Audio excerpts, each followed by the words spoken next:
So Dr. Sakuda, I'll turn it back to you. Thank you, Commissioner.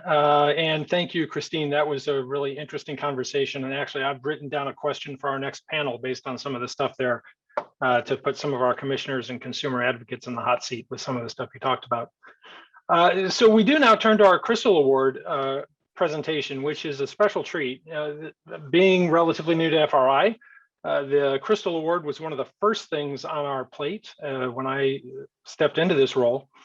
And the Crystal Award was created or first awarded anyway, in 2013 to recognize individuals who have made outstanding and significant contributions to the design, implementation, or analysis of public utility regulatory policy.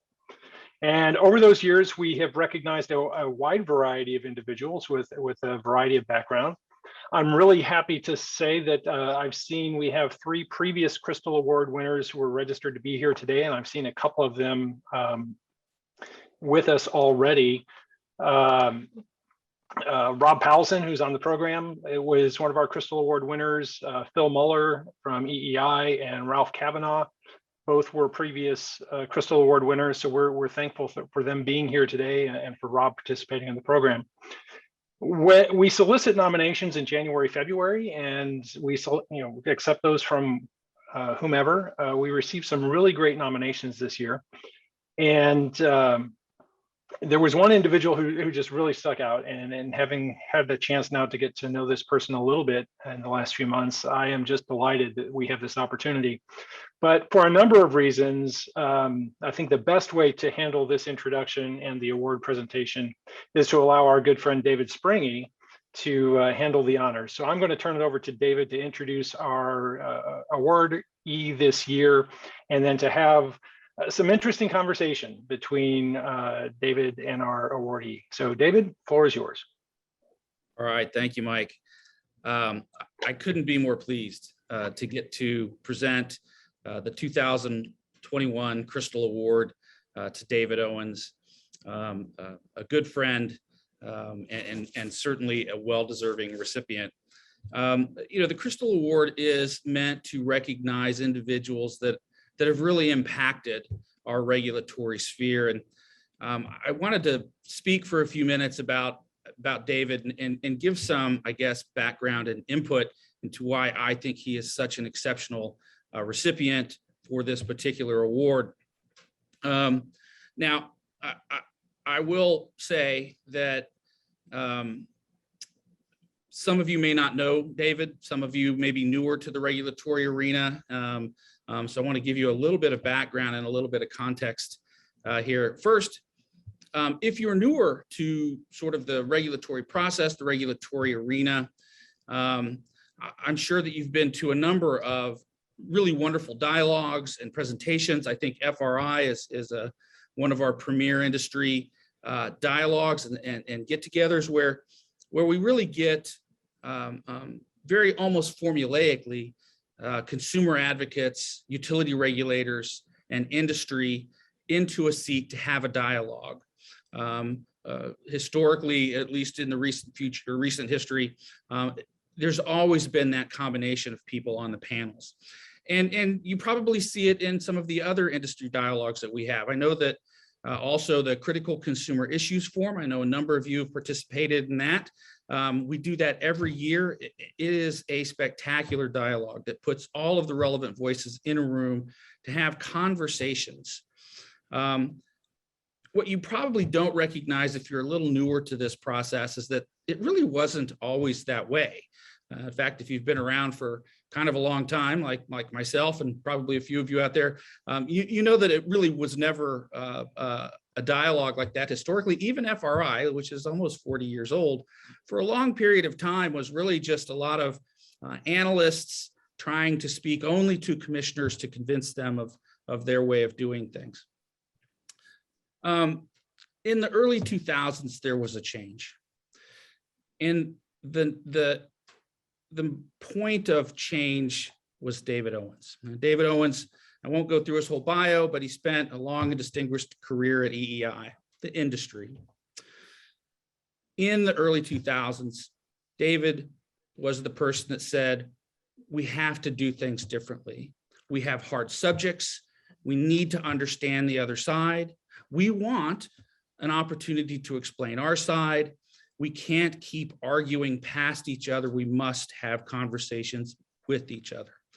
It really started with Diane Munz, who was the NARUC president, commissioner from Iowa. And one of my predecessors, John Perkins, who was the consumer advocate from Iowa. So he had this little Iowa triumvirate. And David said, look, if we're going to have conversations going forward, we're going to put all the parties in the room. And so for that moment moving forward, we didn't have individual conversations. We had a dialogue. Consumer advocates were in the room, commissioners were in the room, and it really changed the dynamic. It gave everybody an opportunity to voice their opinions, to get to know the other side, to find the areas where we could agree on, which is important, to define the areas where we had disagreements and start to work. That model went forward each and every year. Diane was followed by Jim Carr from North Carolina.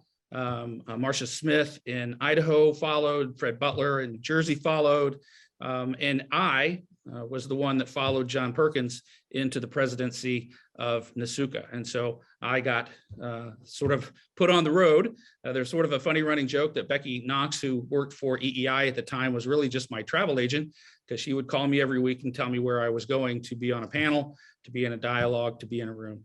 It was really wonderful.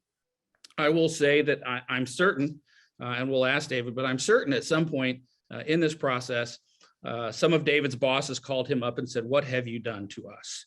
Because I've never been known to be bashful about my advocacy or my opinions. But it really set the stage, and it's a stage that continues today. So if those of you that are walking into the regulatory process now, and you look around and you think these dialogues that we have today are normal, please recognize that they were not normal. They exist because of the temerity of David Owens. And I do want to, shout out to AGA and NAWC, our gas and water side, all took up this banner and said, you know what, that's the model that we need to use. And so these same sorts of dialogues happen there. It's not the thing that you point to as a discrete thing that changed industry, but I will tell you that the change that was brought on was immeasurable and is still immeasurable. I think the more we go forward and the challenges that we face going forward, these types of dialogues are even more important than they were historically. And again, that stage was set by a David Owens. So I can't, overemphasize how important this idea of dialogue was, but it wasn't only limited to the commissioners and the consumer advocates. And so I phoned a friend, and he had a few things to say too. And so I want to invite him on real quick to have a few words with David about dialogue. Ralph Cavanna from the NRDC, if you could turn on your camera. Hello, David. Ralph, good to see you. I will mention again, also an FRI Crystal Award winner, but a man who engaged in some legendary dialogues with our good friend David Owens. So I want to give him the floor for a minute and go off script. This is such a pleasure. To all of my friends at FRI over many years now, you could not have picked a more deserving recipient. I will make a couple of observations in response to David's challenge. I believe that I have debated David Owens for more than a quarter century in virtually every part of North America, which all of you will conclude makes me a real glutton for punishment. Steve Mitnick, the iconic editor of Public Utilities Fortnightly, once asked me if I would like these characterized as Lincoln-Douglas debates, and I said it was fine with me as long as he understood that if he said that, everyone who was ever in the audience would have no doubt whatever about who was Lincoln and who was Douglas. David is a great debater and an even better teacher, but I would like, in my own acknowledgement of his contributions, to single out two other aspects of his character. One was, I think actually both have been on full display on this program. One is as a mentor. And you all heard him talk about diversity, equity, and inclusion.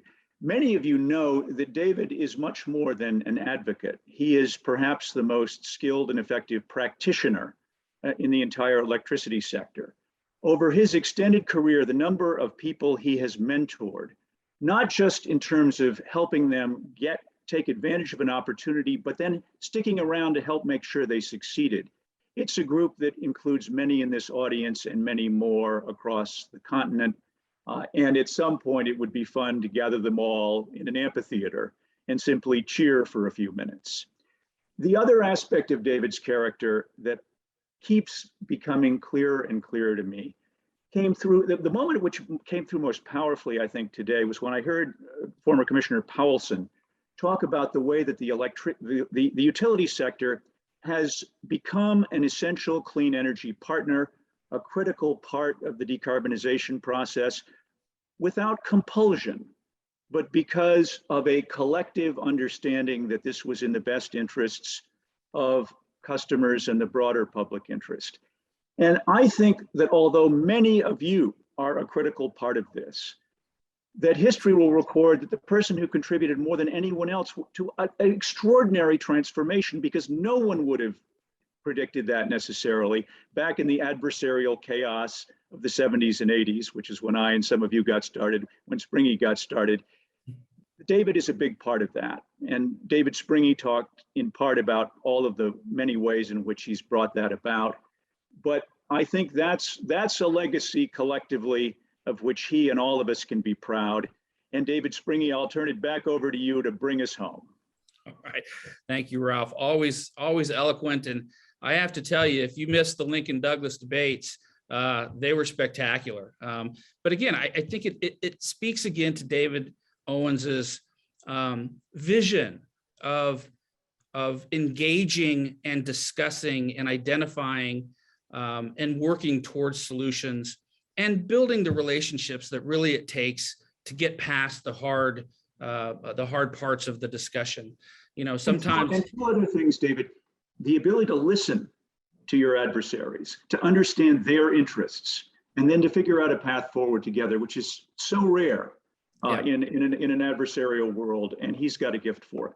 Yeah. So I don't want to keep droning on. I think the universe sometimes works in interesting and odd ways. I mean, I'm probably sitting here as the head of NSUCA because of that door that got kicked open by my predecessor.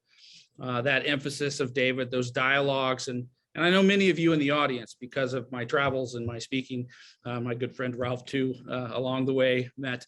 It is an interesting touch that the universe put me as the first consumer advocate board chair of the FRI, which I'm so proud of, that I get to be the one to present David Owens the 2021 Crystal Award for distinguished contribution to the regulatory process and world. I couldn't be more honored to offer this award, and I couldn't be more pleased that David is the one that is chosen. So, David, you have to follow this up. Here's the award. Well, I'm speechless. Outstanding comments. In fact, I'm almost choking up. Hearing from you and Ralph. We made David cry. I love this.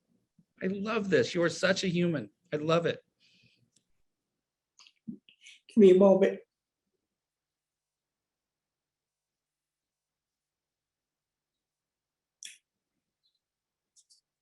I'm very moved by your words, and I'm moved by the honor of receiving this award. You know, you and David, you and Ralph have been friends of mine for a long time.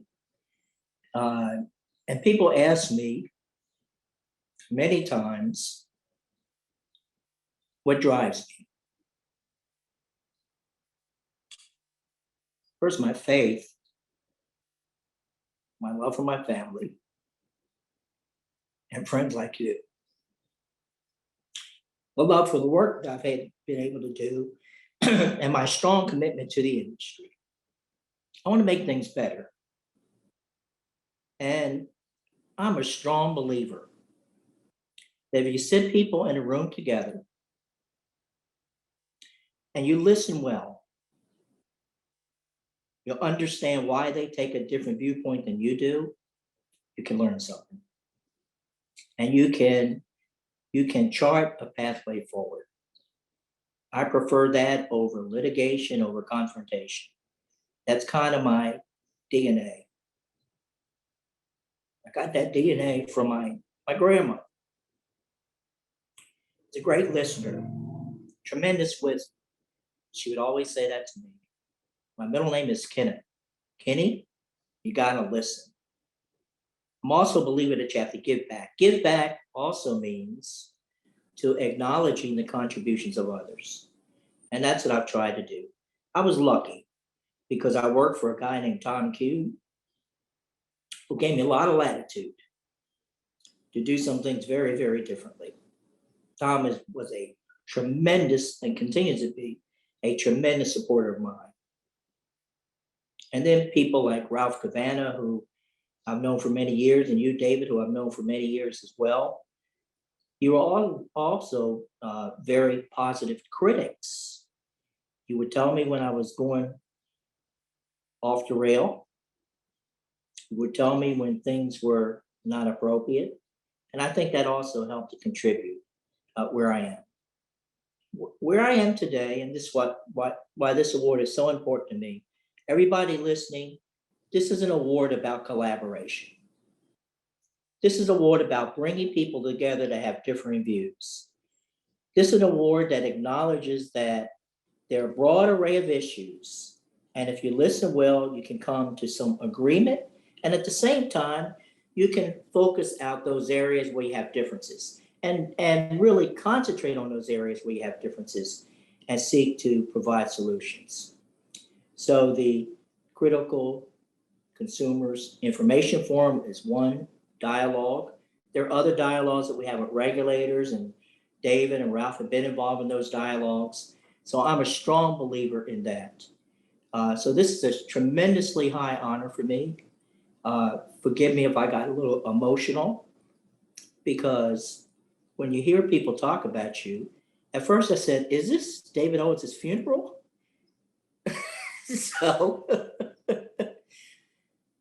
But I really am very honored to take on this and to have this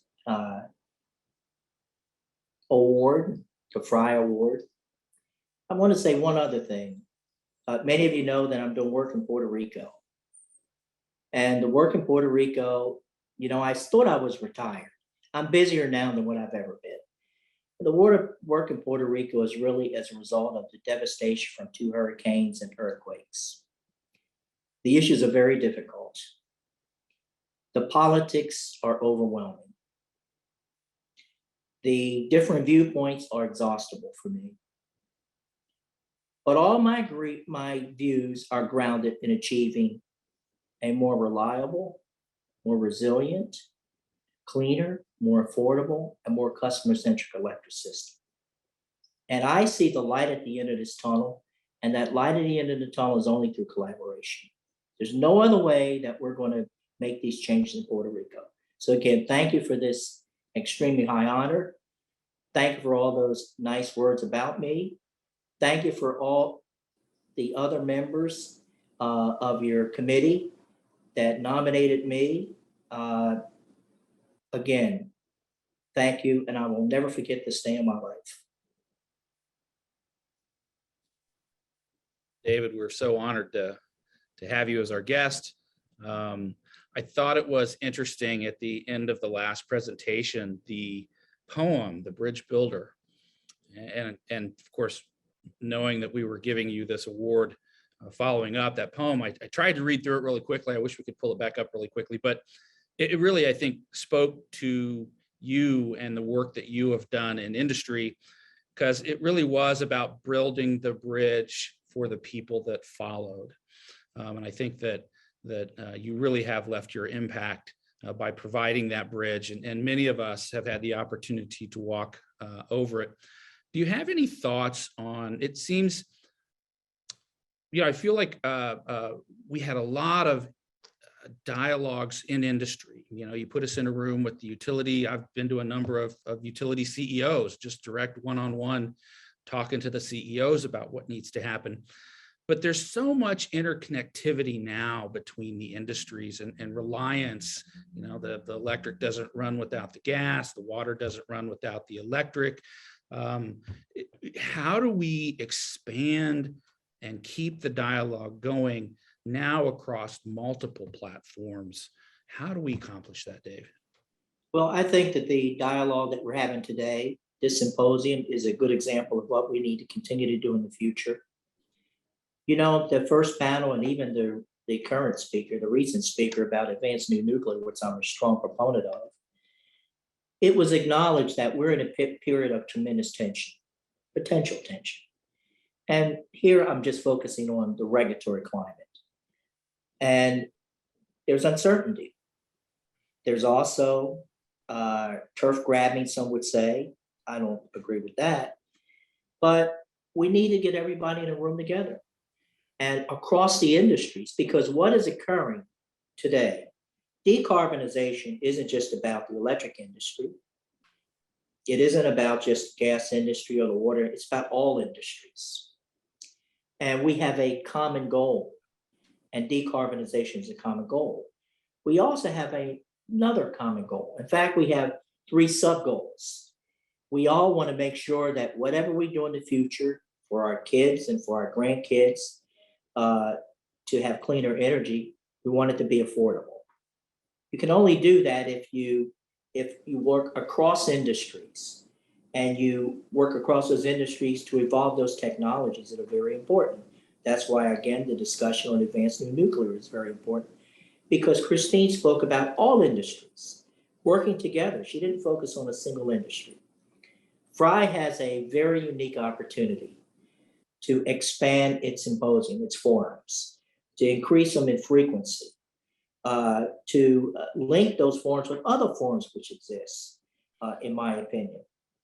There are other common areas too. We're all concerned about resiliency. There's a substantial increase in severe weather events, but that's not one industry, that's all industries are impacted by that. So we need to continue to have these discussions. But we also need to begin to focus on potential solutions that are common across all industries. And that can only be achieved, in my view, through collaboration, through dialogue, through sensitivity of one another's issues, and through careful listening. So that's what I would recommend. It is a big challenge. So, and I think the hardest part is to listen to the other side, to listen to the divergent views. That takes talent, because we're often, I think, so wrapped up into making sure that our particular viewpoint is heard. You were always a master at that. It was always fun to engage. We've had many debates, both formal and I think even the informal ones were maybe even more fun. And I have to say, for those of you that have interacted with David, it's such a thrill to actually get him to sit still. Usually the first thing David Owens would do is grab a mic and start walking, and he would circle the room and he would put his hand on your shoulder as he was asking you a tough question that you were going to have to respond to. So kind of fun to actually get him sitting still. So what a dynamic thing. David, I'm going to give you the last word, and then we're going to turn it back over to Mike and get ourselves off to lunch, and looking forward to our afternoon panel. I think we've set a pretty good stage for them to launch into what the future might be. Yeah, my last comment is consistent with what I was saying earlier about collaboration. We're in a tough environment now. We're in a polarized environment. And I'm going to say to all those listeners, all the participants, is don't be influenced by polarization. Be influenced by doing what's right.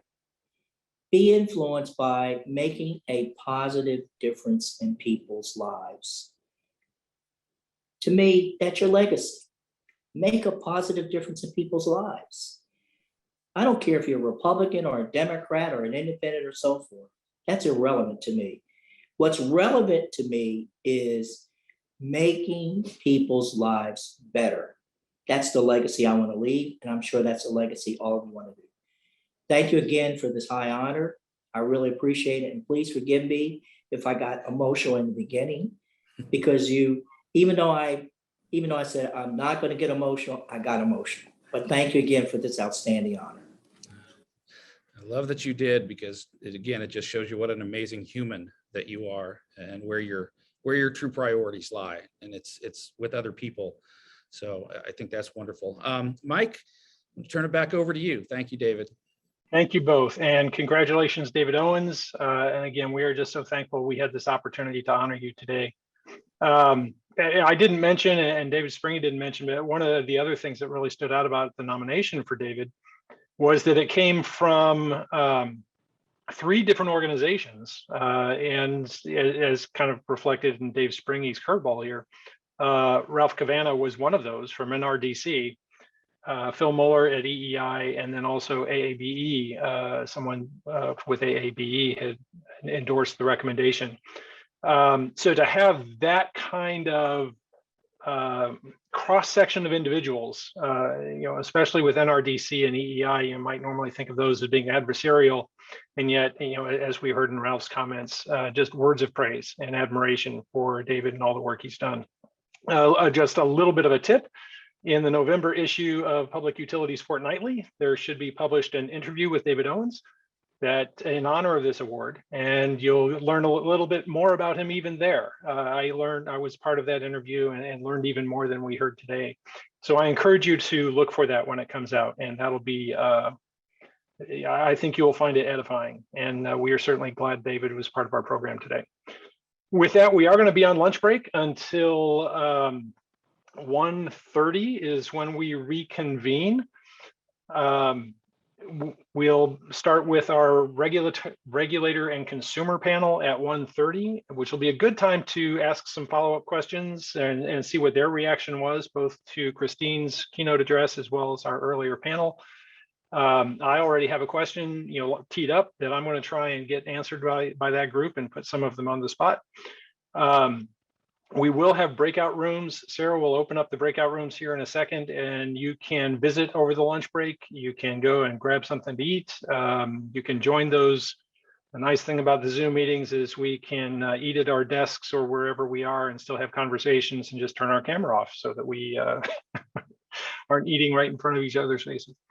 But we'll look forward to this break, and we'll look forward to having you all come back and be with us at 1:30. So thank you very much. And thank you, David Springy, for handling this part of the show.